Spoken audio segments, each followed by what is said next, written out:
ಏನು ನಡೀತಾ ಇದೆ? ಎಲ್ಲರೂ ಇದ್ದೀರಿ. ಮೊದಲಿಗೆ ನಾನು ಪುಟ್ಟರಾಜು ಅವ್ರ ಹತ್ರ ಹೋಗ್ತೀನಿ. ಪುಟ್ಟರಾಜು ಅವರೇ, MG ರಸ್ತೆಯ entry Anil Kumble circle, mostly ಆ ಹಬ್ಬ ಸಂಭ್ರಮ ಹೊಸ ವರ್ಷ ಇವೆಲ್ಲ ಅಲ್ಲೆಯಿಂದಲೇ ಆರಂಭ ಅಂತ ಅನಿಸುತ್ತೆ. ಪಾರ್ಕಿಂಗ್ ಆಗಿರ್ಬೋದು, ಸೆಕ್ಯೂರಿಟಿ ಆಗಿರಬಹುದು, ಜನರ ಸಂಭ್ರಮ ಇರಬಹುದು. ಹೆಂಗಿದೆ ಪುಟ್ಟರಾಜು? 100% ಪ್ರಣೋತ್, MG ರಸ್ತೆಗೆ ಒಂದು ಎಂಟ್ರಿಯನ್ನು ತೆಗೆದುಕೊಳ್ಳುವಂತಹ ಮೇಜರ್ ಪಾಯಿಂಟ್ ಈ ಸರ್ಕಲ್ ಅಂತಲೇ ಹೇಳ್ಬೋದು. ಅದು ಅನಿಲ್ ಕುಂಬ್ಳೆ ಸರ್ಕಲ್. ನಾನೀಗ ಅನಿಲ್ ಕುಂಬ್ಳೆ ಸರ್ಕಲ್ನಲ್ಲಿದ್ದೀನಿ. ನೀವೀಗ ಗಮನಿಸ್ತಾ ಇರ್ಬೋದು, ಸಾಕಷ್ಟು ಒಂದು ಕ್ರೌಡ್ ಬರ್ತಾ ಇರುವಂಥದ್ದನ್ನು ನಾವು ಅಬ್ಸರ್ವ್ ಮಾಡ್ತೀವಿ ಬೇರೆ ಬೇರೆ ಭಾಗಗಳಿಂದ. ಈ ಸರ್ಕಲ್ ಏನಿದೆಯಲ್ಲ, ಈ ಸರ್ಕಲ್ಲು ಶಿವಾಜಿನಗರದಿಂದ ಬರ್ತಕ್ಕಂಥ ಯುವಕರು ಆಗಿರ್ಬೋದು, ಬೇರೆ ಬೇರೆ ಕಡೆಯಿಂದ ಬರುವಂಥ ಯುವಕರಾಗಿರ್ಬೋದು, ಎಲ್ಲರೂ ಇದೇ ಸರ್ಕಲ್ ಮುಖಾಂತರವಾಗಿ ಹಾದು ಹೋಗಬೇಕಾಗುತ್ತೆ. ಹಾಗಾಗಿ ಇಲ್ಲಿ ಸಾಕಷ್ಟು ಒಂದು ಟ್ರಾಫಿಕ್ ಜಂಕ್ಷನ್ಸ್ ಆಗಿ ಈಗ ಮಾರ್ಪಟ್ಟಿರುವಂಥದ್ದು. ಏಕೆಂದರೆ ಸ್ಲೋ ಮೂವ್ಮೆಂಟ್ ಟ್ರಾಫಿಕ್ ಸಹ ಇರುವಂಥದ್ದು, ಯಾವುದೇ ರೀತಿಯಾದಂಥ ಫಾಸ್ಟ್ ಮೂವ್ಮೆಂಟ್ ಟ್ರಾಫಿಕ್ ಇಲ್ಲಿ ಇಲ್ಲ. ಜೊತೆಗೆ ಈಗಾಗಲೇ ಬ್ರಿಗೇಡ್ ರಸ್ತೆ, ಚರ್ಚ್ ಸ್ಟ್ರೀಟ್ ರಸ್ತೆ ಮತ್ತು ಆ ಒಳಭಾಗಕ್ಕೆ ಏನು ಡೈವರ್ಷನ್ಸನ್ನು ತೆಗೆದುಕೊಳ್ತಾ ಇತ್ತು, ಆ ರಸ್ತೆಗಳನ್ನು ಈಗಾಗಲೇ ಕಂಪ್ಲೀಟಾಗಿ ಬಂಧನ ಮಾಡ್ಕೊಂಡಿರುವಂಥದ್ದು. ಜೊತೆಗೆ ಇಲ್ಲೇ ಒಂದು ಚೆಕ್ ಪಾಯಿಂಟನ್ನು ಈಗಾಗಲೇ ನಿರ್ಮಾಣವನ್ನು ಮಾಡ್ಕೊಂಡಿರುವಂಥದ್ದು. ಎಕ್ಸಿಟ್ ಮತ್ತು ಎಂಟ್ರಿಗೆ ಇರುವಂಥ ಒಂದು ಚೆಕ್ ಪಾಯಿಂಟ್ ಇದು. ಈ ಮುಖಾಂತರವಾಗಿ ಹಾದು ಹೋಗಬೇಕಾಗತ್ತೆ.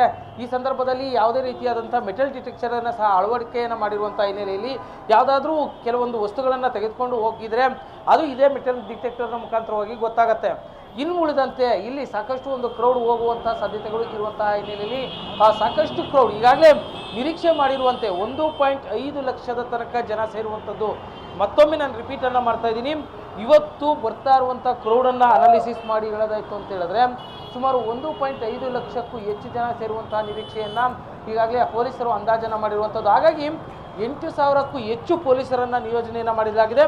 ಜೊತೆಗೆ CCTVಯ ಕಣ್ಗಾವಲನ್ನು ಇಟ್ಟಿರುವಂಥದ್ದು. ಕೇವಲ MG ರಸ್ತೆ, ಬ್ರಿಗೇಡ್ ರಸ್ತೆ ಮತ್ತು ಚರ್ಚ್ ಸ್ಟ್ರೀಟ್ ರಸ್ತೆಗಳಲ್ಲಿ ಹೊಸದಾಗಿ 200 CCTVಗಳನ್ನು ಅಳವಡಿಸಿದರೆ, ಮಹಿಳಾ ಸೇಫ್ ಸಿಟಿ ಪ್ರಾಜೆಕ್ಟ್ನ ಅಡಿಯಲ್ಲಿ ಸುಮಾರು 1,200ಕ್ಕೂ ಹೆಚ್ಚು CCTVಗಳು ಇವತ್ತು ಕರ್ತವ್ಯವನ್ನು ನಿರ್ವಹಿಸ್ತಾ ಇದೆ ಅಂತಲೇ ಹೇಳ್ಬೋದು. ಒಂದು ಕಡೆಯಲ್ಲಿ ಕಾಕಿಯ ಕಣ್ಗಾವಲು, ಮತ್ತೊಂದು ಕಡೆಯಲ್ಲಿ CCTVಯ ಕಣ್ಗಾವಲಿನಲ್ಲಿ ನಡೀತಾ ಇದೆ. ಜೊತೆಗೆ ಒಂದಷ್ಟು ಮಾಸ್ಕ್ಗಳನ್ನು ಹಾಕ್ತಕ್ಕಂಥದ್ದು ವ್ಯವಸ್ಥೆಗಳನ್ನು ಮಾಡ್ತಾ ಹೋಗ್ತಾರೆ. ಕೆಲವು ಪುಣ್ಯ ಪೋಕರುಗಳು ಮಾಸ್ಕನ್ನು ಹಾಕ್ತಕ್ಕಂಥದ್ದು ವ್ಯವಸ್ಥೆಯನ್ನು ಮಾಡ್ಕೊಂಡಿರ್ತಾರೆ.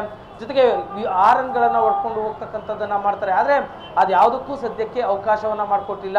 ಯಾರಾದರೂ ಯುವಕರು ಮಾಸ್ಕನ್ನು ಹಾಕೊಂಡು ಹೋಗ್ತಾ ಇದ್ರೆ ಅದನ್ನು ಕಸಿದುಕೊಳ್ಳುವಂಥ ಕೆಲಸವನ್ನು ಸಹ ಪೊಲೀಸರು ಮಾಡ್ತಾ ಇದ್ದಾರೆ. ಪ್ರಣೋದ್, ಒಟ್ಟಾರೆಯಾಗಿ ಇವತ್ತು ಯಾವುದೇ ರೀತಿಯಾದಂಥ ಅಹಿತಕರ ಘಟನೆಗಳು ನಡೀಬಾರ್ದು ಅನ್ನುವಂಥ ನಿಟ್ಟಿನಲ್ಲಿ ಪೊಲೀಸರು ಸಾಕಷ್ಟು ಒಂದು ಮುಂಜಾಗ್ರತಾ ಕ್ರಮವನ್ನು ಕೈಗೊಂಡಿದ್ದಾರೆ.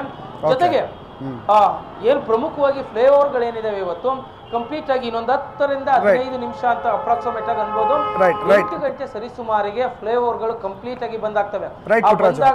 ಪ್ರಮುಖ ಕಾರಣ ಅಂತ ಹೇಳಿದ್ರೆ ಒಂದು ವೀಲಿಂಗ್ ಅನ್ನ ಮಾಡ್ಬೋದು, ಕುಡಿದು ರ್ಯಾಶ್ ಡ್ರೈವಿಂಗ್ ಅನ್ನ ಮಾಡ್ಬೋದು ಅನ್ನುವಂತ ಮಾಹಿತಿ ಇರುವಂತಹ ಹಿನ್ನೆಲೆಯಲ್ಲಿ ಪೊಲೀಸರು ಆ ಡ್ರೈವರ್ಗಳನ್ನ ಬಂದ್ ಮಾಡ್ತಾರೆ. ಪ್ರಣವ್.